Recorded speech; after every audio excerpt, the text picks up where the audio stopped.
Good morning, EDG4323 friends. It's early Sunday morning, and I usually do get up early in the morning on Sundays to start grading. And I got in there to start grading your first discussion post, and I went to check on the UDL quizzes. There are 2 of them, and I noticed that a bunch of you haven't done them.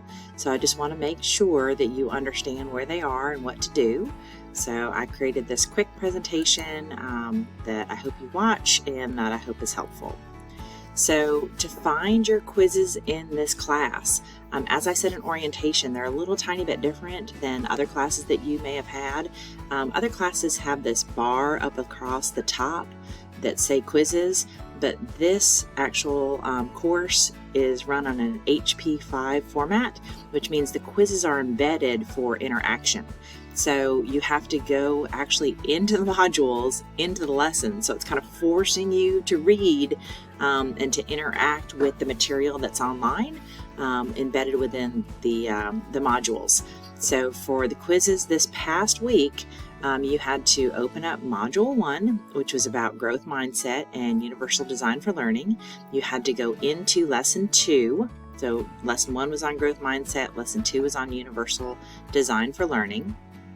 And then within that Lesson 2, there were 2 quizzes. So the first one was a video in which you had to watch and answer questions along the way. That was Quiz 1. And then Quiz 2 was a drop and drag feature in which you had to take the information from the right hand side and pop it into these blanks on the left, and then make sure that you hit the submit button. Actually, both quizzes you need to make sure you hit the submit button. And then once you do that, your grade will be populated automatically. So these quizzes were due on Friday, Friday the 24th at midnight.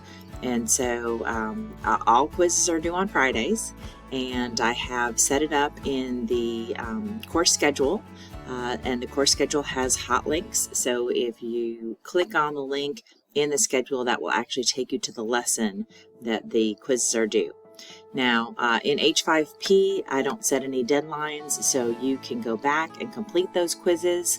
You won't lose any credit or anything, but starting tomorrow, I'm going to put in a 0 for any quizzes that weren't complete, that were past due. So I'm going to put in a 0 for the UDL quizzes. This coming Friday is the mental health quiz that's associated with Module Week 2. All right, as always, you can reach out to me if you have any questions, and I hope this video was helpful, and I hope you have a great Sunday.